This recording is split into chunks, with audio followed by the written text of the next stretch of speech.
الكريم المنان على ما هدانا إلى الإسلام وأرشدنا للإيمان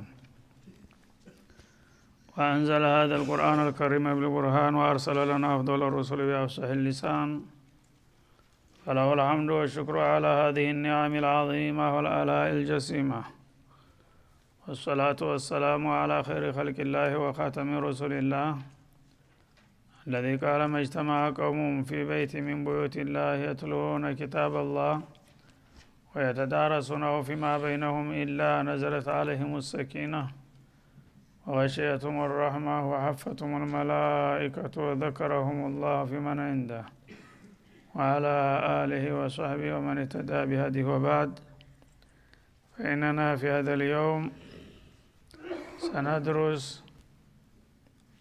في سورتي العلق والقدر المكيتين فلنبدأ من هناك.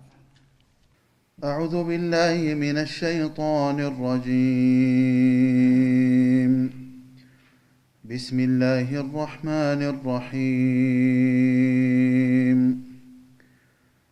اقرأ باسم ربك الذي خلق خلق الإنسان من علق اقرأ وربك الأكرم الذي علم بالقلم علم الإنسان ما لم يعلم كلا إن الإنسان ليطغى أن رآه استغنى إن إلى ربك الرجعى أرأيت الذي ينهى عبدا إذا صلى أرأيت إن كان على الهدى أو أمر بالتقوى أرأيت إن كذب وتولى ألم يعلم بأن الله يرى كلا لئن لم ينته لنسفعا بالناصية ناصية كاذبة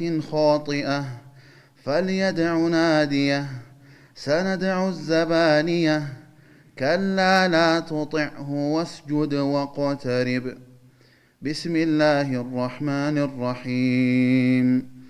إنا أنزلناه في ليلة القدر وما أدراك ما ليلة القدر ليلة القدر خير من 1000 شهر تنزل الملائكة والروح فيها بإذن ربهم من كل أمر سلام هي حتى مطلع الفجر. بسم الله الرحمن الرحيم. جگر ربط عمازي بوان الله اسم جمر علن سورة العلق أو سورة اقرأ مكية.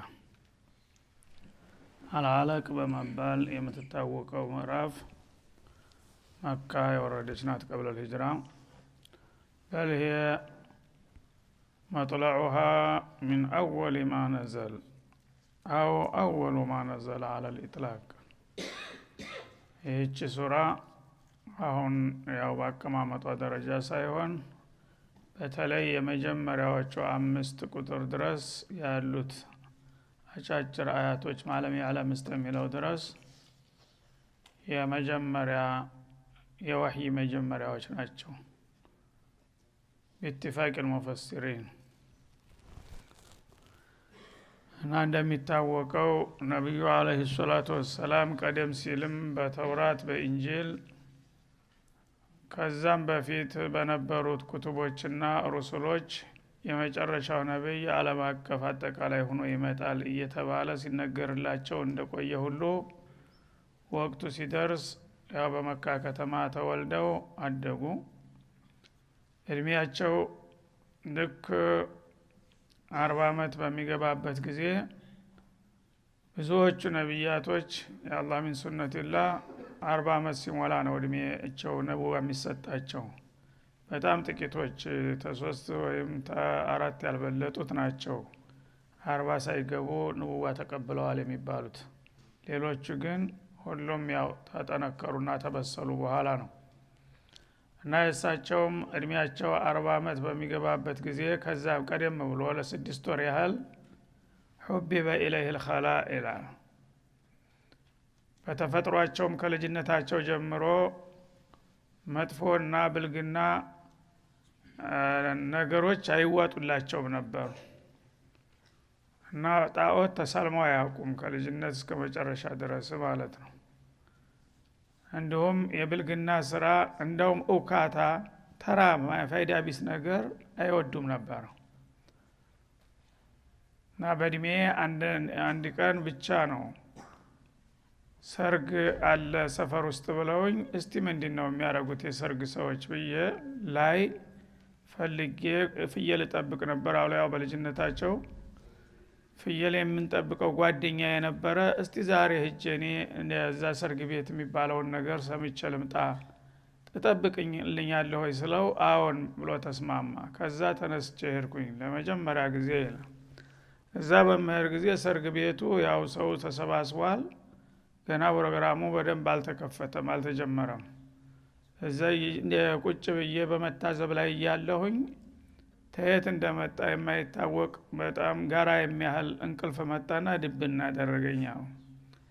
ጧት ሰው ጨራርሶ ተበትኖ ነቃሁኝ አሉ ምንም ነገር ሳልሰማ እና በሌላ ቀን ደግሞ ሰነባብቶ የዛ ጊዜ እኮ ሄድኩኝ እንጂ ምንም አላደረኩም።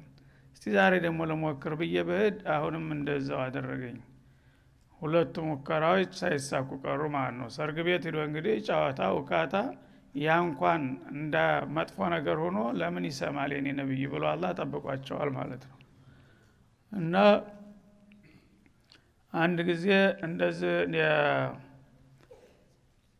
ቤት እየተሰራ ልጆች አጓጉል ልጆች ያው እንግዲህ ሱሪ አይለብሱም በሸሚዝ ብቻ እንትን ይላሉ እና ጨርቅ አጎታቸው አባስ ጋራ ድንጋይ እናመላልሳለን አሉ። አንተ እኮ ህፃን ልጅ ነህ አይብህን ሰው እንትን አይልህም በባዶ ትካሻ ድንጋዩ እያቆሰለህ ነውና እሷን ጨርቅህን አውጣትና ሸሚዝህን እትካሻ ላይ አድርገህ ተሸከምባት ብሎ መከረኝ አሉ። ያችን አውጥቼ እንዳለኝ እዚህ ላይ ሳረጋት ልክ እንዳው ድቂት ነገር መጣና ድብና አድርጎታለኝ።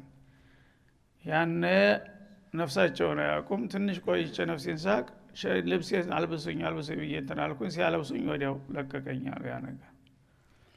ይሄ ሁሉ እንግዲህ ትንሽ እንኳን ጥቅቅን ነገሮች እንኳን ሰውን የሚያስነውሩ ነገሮች እንዳይሰሩና እንዳይሰሙ ይጠብቃቸውና ይንከባከባቸው እንደነበረ ነው ማለት ነው። በዚህ መልክ ካደጉ በኋላ ያው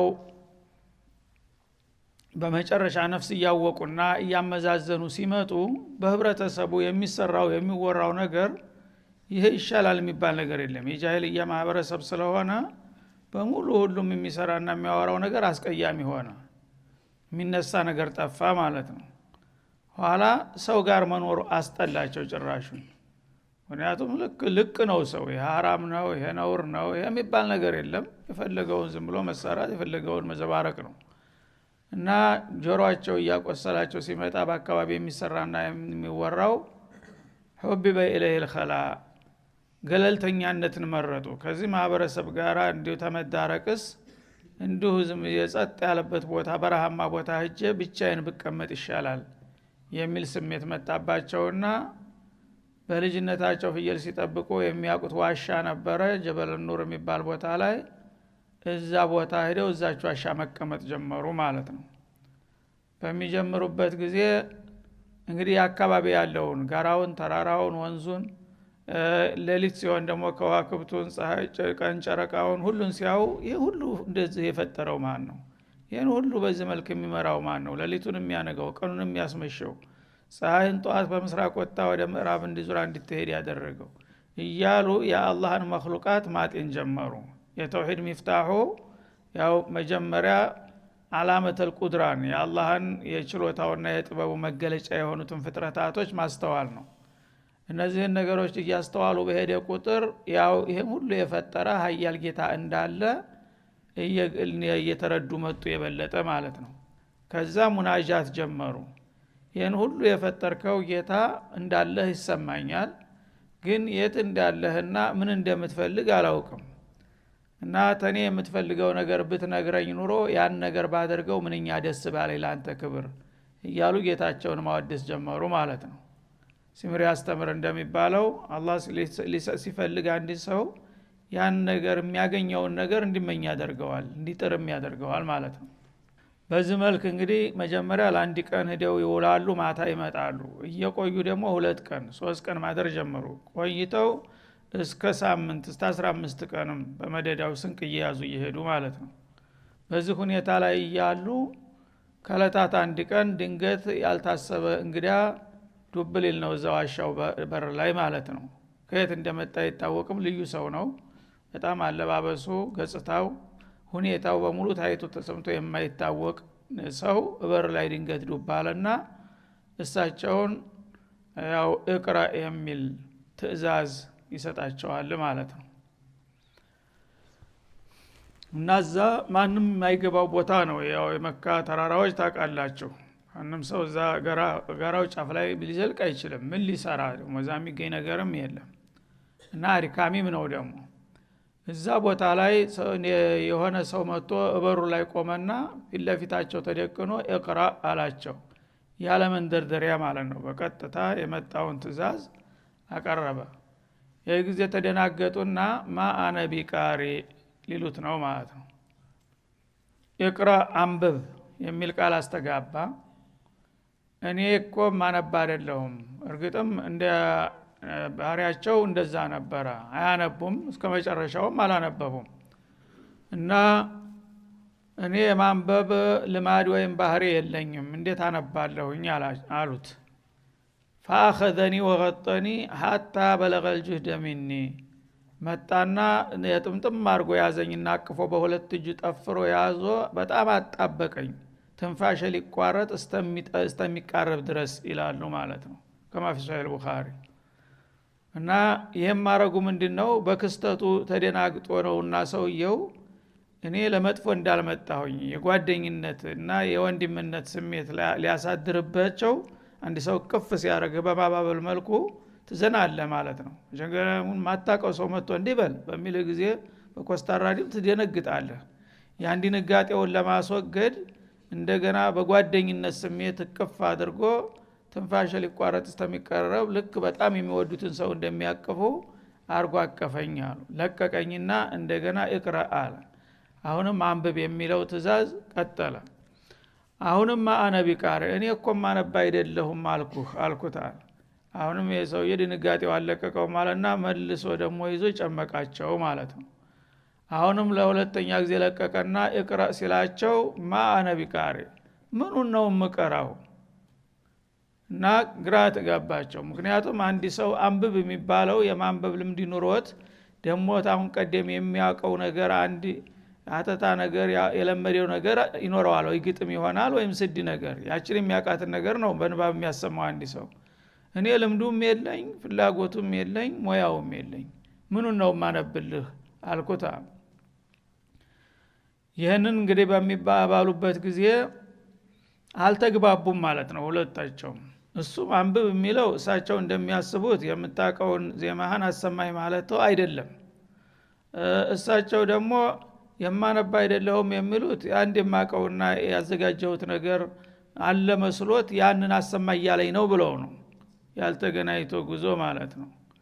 እንግዲህ ፍይል ወዲህ ዝምዝም ወዲያ እንደሚባለው ገና ያልተዋወቁ ደንበኞች ስለሆኑ በሐሳብ አልተግባቡም እንጂ የሚያጋጭ አልነበረም ጉዳዩ ማለት ነው። እሱ አንብብ የሚለው ላስነብብህ ነውና የመጣሁት ለማንበብ ተዘጋጅ ነው እንጂ የሚነበበው ነገር ታንታምጣ አይደለም ሊሰጥ ነው። ግን ቃሉን ባጭሩ ዝም ብሎ አላህ እንደመጣ ያው እቅራ በለው ተብሎ ስላዘዘው በጥቅል ቃል ነው የሚጠቀመው ማለት ነው። استعد انا اعلمك ሊላ አልፈለገም። ምክንያቱም በዚህ መልኩ አላህ አላከውምና እቅራ በለው ነው ያለው እና አሚንነቱን ያሳያል ማለት ነው። ጅብሪል አንዲት ቃል ማብራሪያ እንኳን መስጠት አይፈልግም። ጌታ ካለው ያቺ ነው ያላትን ብቻ ነው የሚያስቀምጣት ማለት ነው። እና ተዘጋጅ ላስነብብህ ነውና ለማንበብ ተዘጋጅ እንጂ ያንተን ዜማ አምጣ ማለት አልነበረም ጥያቄው ማለት ነው። እሳቸውም ደግሞ ላስነብብህ ነው ማለቱ ቢገባቸው ኑሮ እሺ ምንድነው የምትለኝ ነበር የሚሉት። እኔ አንባቢ አይደለሁም እያሉ ተመከራከር ማለት ነው። እና ሰዎች እንግዲህ አለመግባባት በሚኖር ጊዜ በማያጣላው ነገር የሚጣሉ መሆኑን ያሳያል ማለት ነው። እና አላህ Subhanahu Wa Ta'ala እንግዲህ አሁን እቅራ ብሎ ሲያዛቸው ጅብሪል የራሱን ሐሳብ ዝም ብሎ ተነስተ ንባብ እስቲ ያሰማይ ሊል ሳይሆን ይሄ ቃል ነው ራሱ ከረበል ዓለሚን የመጣው ሂድና እቅራ በለው ይሄ ከጌታ የመጣ ነው ራሱ ማን የራሱ ቃል የራሱ መጠየቅም አይደለም። ያኔ በሶስተኛው ዙር እቅራ ቢስሚ ረቢከ الذي خلق አለ ሁሉን ነገር በፈጠረው ጌታ ስም ጀምርና አንብብ አላቸው። አሁን ገባቸው ረሱል አለይሂ ሰላም ሁሉን ነገር የፈጠረ ጌታ የሚነበብ ነገር ልኮልኛል፣ ስለዚህ ያን ነገር ለማንበብ ሞክር ማለቱ ነው አሉና ተቀበሉት ማለት ነው። እና አላህን እንግዲህ Subhanahu Wa Ta'ala በሩቡብያው የተውሂድ ሚፍታሁ መጀመሪያ ተውሂድ ሩቡብያ መሆኑን በግልጥ አስቀመጠው ማለት ነው። ቢስሚ ረቢከ الذي خلق አላህን እንግዲህ በዛቱ ወይንም በመልክ በድምጹ ማስተዋወቅ አይቻልምና በመخلوቃቱ ነው መጀመሪያ የምታቀው። ስለዚህ መخلوቃት የቆምክበት መሬት በፊት ለፊት የምታየው ዛፉ ተራራው ሃይዋናት ወደ ሰማው ፀሐይ ጨረቃው ጨለማ ብርሃኑ ዙሪያ ገባውን ፍጥረታት ነው የምታየው ነገር ሁሉ። እነዚህን ሁሉ ፍጥረታቶች ካልነበረ ያስገኘ የሆነው ጌታ ነውና ይሄንን እድል የላከልህ በሱ ስም ጀምርና ቢስሚላህ ታልከ በኋላ የማስነብብህን ነገር ለማንበብ ተዘጋጅ ነው እያላቸው ያለው ማለት ነው። ስለዚህ በቀላሉ ማን እንደላከው የራሱ እንዳልሆነ ሐሳቡንም ገለጸ። ረብል ዓለሚን ኻሊቀ ሰማዋቲ ወልአርድ እንደላከው እኔ ልኮኛል እኔ ገሌ ባላለሁኝ ጌታ ልኮኝ ነው ሳይል በእጃዙር ባጭር ተረበል ዓለሚን መምጣቱን ሲያውቁ ይሄ ነገር መልእክተኛ ነው ማለትን አወቁ። ባለ መልእክቱ ግን ረበል ዓለሚን መሆኑንም አወቁ ማለት ነው።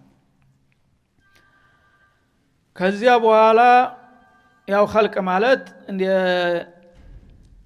ኢኽራጁል መዕዱሚ ኢለል መፍሁም ያልነበረን ነገር ወደ መኖር መገልበጥ ማለት ነው። እንግዲህ ፍጥረታት ቀደም ሲል አልነበሩም። ተጊዜ በኋላ ግን አላህ በፍቃዱ መሬትንም መሬት እንድትሆን ሰማይም ሰማይ እንዲሆን በውስጥና በዙሪያቸው ያሉ ፍጥረታቶችም ባሉበት መልኩ በዚህ መልክ እንዲመጡ ወስኖ ያልነበረን ነገር እንዲኖርና እንዲገኝ ያደረገ ኃይል ነው አላህ ማለት። ከሱ የመጣ መልእክት ነውና የማስነብብህ ያለሁት ይሄ ነገር እንዲሳካልህ የሱን እርዳታ መፈለግም ስለሚያስፈልግ ቢስሚላህ በአላህ ስም ብለህ ትጀምረዋለህ። ከዛ በኋላ እኔ አስነብብሃለሁ አንተ ትከተላለህ አላቸው ማለት ነው። ኸለቀል ኢንሳነ ሚን አለቅ በተለይም ሰውን ከረጋ ደም የፈጠረ በሆነው ጌታ ስም ጀምርና አንብብ አላቸው ማለት ነው። አሁን እዚህ ጂንሰል ኢንሳን ነው የሰውን ጎሳ ለማለት ነው።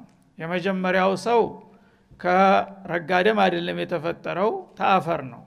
ግን አሁን እርባታው ከመጀመሪያው ሰው የቀጠለውን ነው የሚጠቁመው በዚህ ማለት ነው። ነብዩላህ አደም በቀጥታ አላህ Subhanahu Wa Ta'ala ከአፈር ጭቃ አብክቶ ፈጠራቸው፣ ሩህ ዘራባቸው፣ ሰው ሆኑ ያለባት ያለናት ማለት ነው። ከዛ ቀጥሎ ደግሞ ባለቤታቸው ሐዋ ከራሳቸው ጎና አጥንት ወخلق منها زوجها እንደሚለው ከጎና አጥንታቸው አንዷን አውጥቶ የግራ ጎና አጥንታቸውን የላይኛዋን በሴት ቅርጽ አድርጎ ወዳውኑ በቅጽበት አዘጋጅቶ ሙሽራ አድርጎ ነው የሰጣቸው ማለት ነው። ከዚህ በኋላ ወበተ ሚንሁማ ሪጃለን ከቲረ ወኒሳ እንዳለው ሁለቱ ተቃራኒ ጾታዎች በስሜት ሲገናኙ የተለያዩ በጾታ የተከፋፈሉ ወንዶችና ሴቶች የሚባሉ ዝርያዎችን ማፍራት ጀመሩ። ከዛ ነው አሁን የሚጀምረው ያለው ማለት ነው። እና ሰዎችን እርባታቸውን ከረጋ ደም ነው እንዲቀጥል ያደረገው። መጀመሪያው ፍትወተ ስጋ በስሜት ተወንዱ ወደ ሴቷ ማህፀን ሲገባ ያንን ነገር ተትንሽ ቆይታ በኋላ በሐዲሱ እንደተብራራው መጀመሪያ ማአመሂን ዝም ብሎ ፈሳሽ ምራቅ የመሰለ ፈሳሽ ነበረ።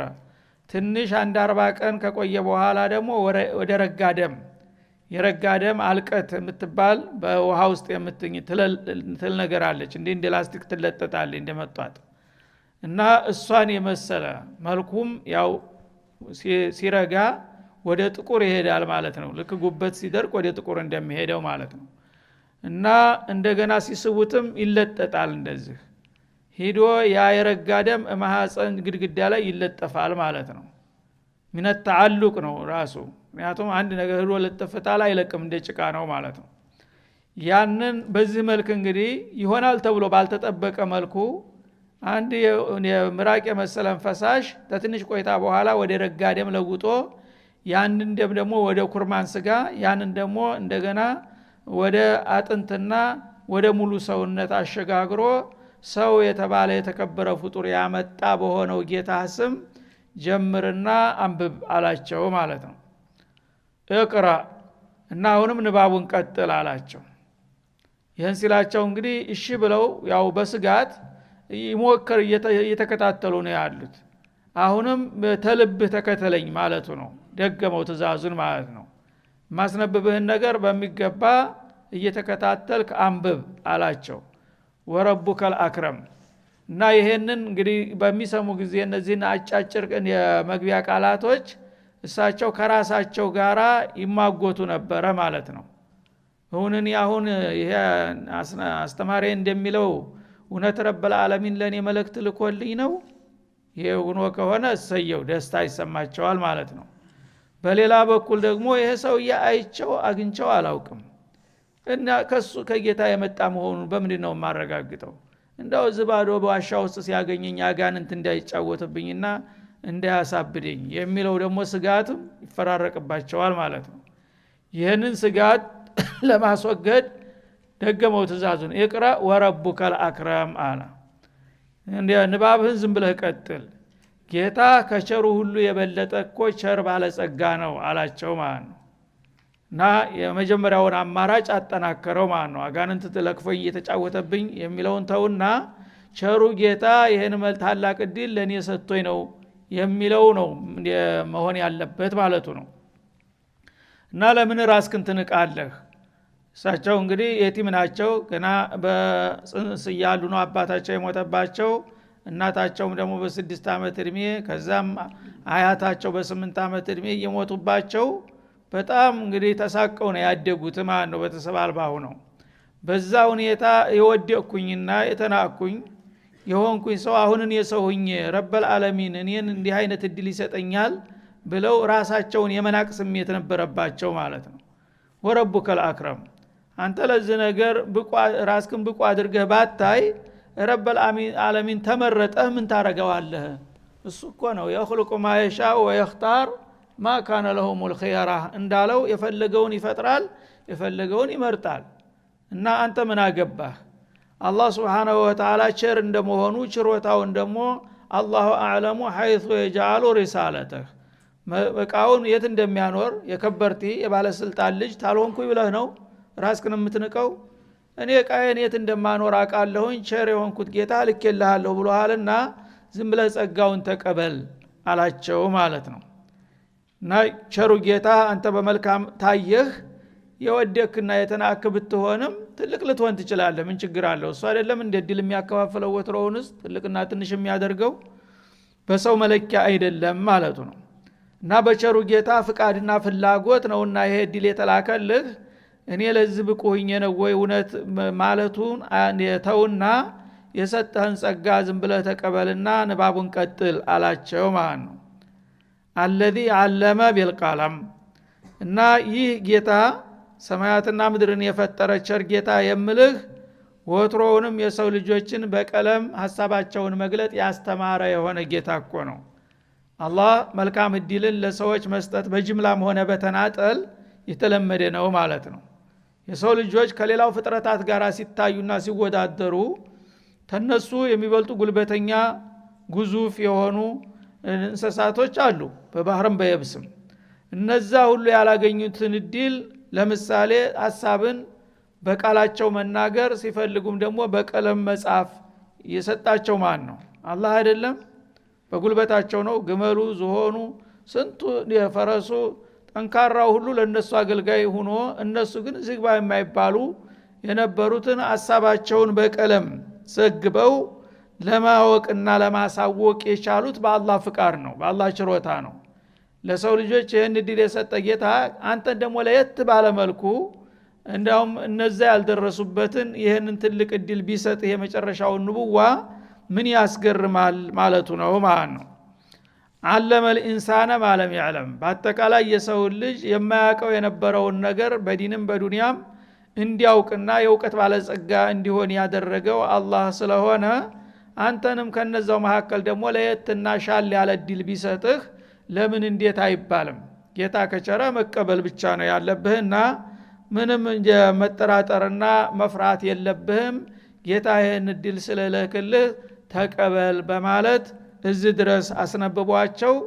ከዛ ዞር ሲሉ የለም በቅጽበት ማለት ነው ወደ ሰማይ ይውጣ ወደ መሬት ባይወጣው ተዋሻው ወደ ግራ ወደ ቀኝ ዙሪያውን ቢያው ምንም ተሳው የጠፋባቸው ማለት ነው።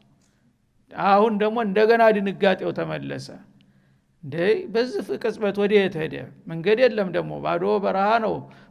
በእጅ ጭምር እንደ እየተፍጨረጨሩ የሚከድበት ተራራ ላይ ነው ያለው። በዚህ ፍጥነት ወደ የት ሄደ? ያው ጅን ነው የተጫወተብኝ የሚለው መጣና ሰውነታቸውን ያንዘፈስፋቸው ጀመር ድንጋጤው ማለት ነው። እሱ መልእክቱን አድርሷል። እዚህ ድረስ ነው አስተምረ የተባለው። ያው ሄደ። እሳቸው በድንጋጤ እየተርበተበቱ እየተንደረደሩ ወደ ከተማ ወረዱና ባለቤታቸው ዘንዳ መጥተው ኸዲጃ ጋር ዘሚሉኒ እኔ አሞኛል መሰል የሆነ ነገር አጋጥሞኛል፣ እስቲ ጨርቅ ደርቡልኝና ልተኛ በማለት ተሸፋፍነው ተኙ ማለት ነው። እና እነዚህ 5 አያቶች የመጀመሪያ ወህይ የተጀመረባቸውና ከሰማይ ከመሬት ጋር የተገናኘባቸው ትልቅ ምስጢር ያዘሉ አያቶች ናቸው ማለት ነው። هذا وصلى الله وسلم على النبي وإلى اللقاء